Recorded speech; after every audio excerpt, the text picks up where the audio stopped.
All right, let's go on a little journey together.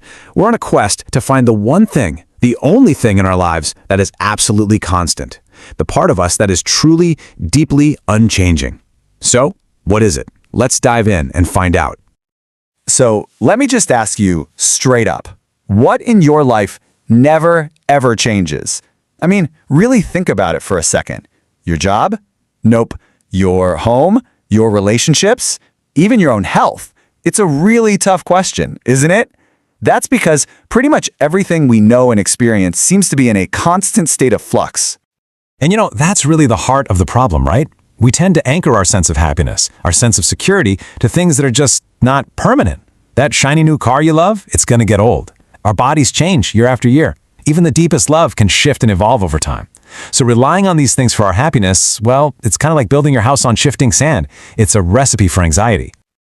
So if everything is shifting, where can we find a stable anchor, some solid ground?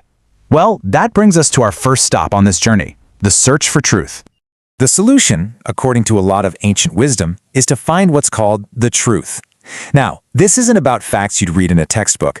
The definition here is super specific.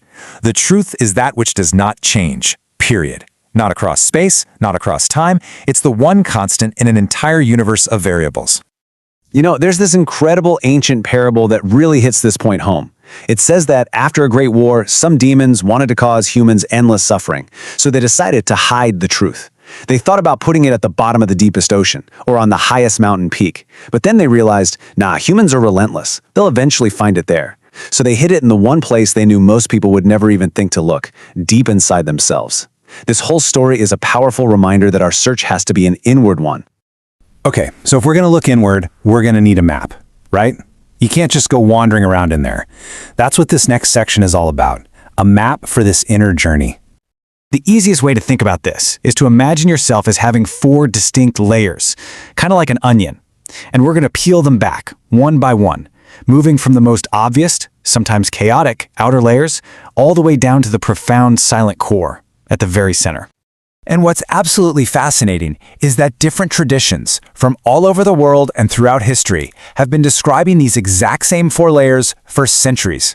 I mean, whether we use folk terms, modern scientific language, or ancient Buddhist concepts, they're all pointing to the same fundamental human structure: a core, a personality, our emotions, and of course, a physical body. So let's start our journey from the outside in. We'll begin with the layers we're most familiar with, our changing, ever-shifting outer layers. The outermost layer, layer 4, is, you guessed it, the body. This is our physical shell, right? The vessel that carries us through the world.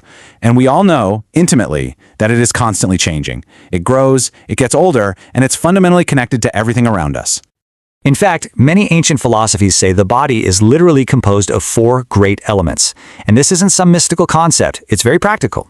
The food we eat is from the earth. Our bodies are mostly water. Our internal warmth is like fire, and our life, second by second, depends on the air we breathe. We are, quite literally, made of this planet. Okay, moving on to the next layer. And I want to throw a number at you. 84,000. What on earth could that possibly refer to? Well, that massive number is meant to represent our emotions. Layer 3. In some Buddhist texts, our feelings are described as 84,000 bubbles of illusion. It's just a beautiful poetic way of saying our feelings are basically countless. And just like bubbles, they appear, they shimmer for a moment, and then pop, they vanish. They're powerful, they feel real, but they're not a stable foundation to build your life on. All right, let's go one layer deeper, shall we?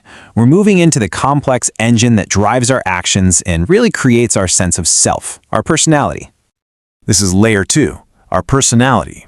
In this model, it's described as a really complex system made of 16 distinct natures or traits.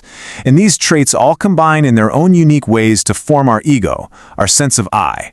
It's what makes you, you, and me, me. So how does this whole engine work? Well, it all starts with 2 key drivers: desire and imagination. Our desires and what we imagine about 5 core areas of life: wealth, beauty, fame, food, and sleep. They shape everything. They literally determine what information our brains take in, how we choose to act, and what we believe we understand about the world. And that entire process, running 24/7, forges our unique personality. So, we've peeled out the body, we've navigated the bubbles of emotion, and we've looked at the engine of personality. Now, finally, we've arrived at our final destination, the unchanging core. And here it is, layer 1, the core. Now this is really important. This core isn't a thought, it's not a feeling or an idea or a belief. It's the pure, simple, and completely unchanging awareness itself.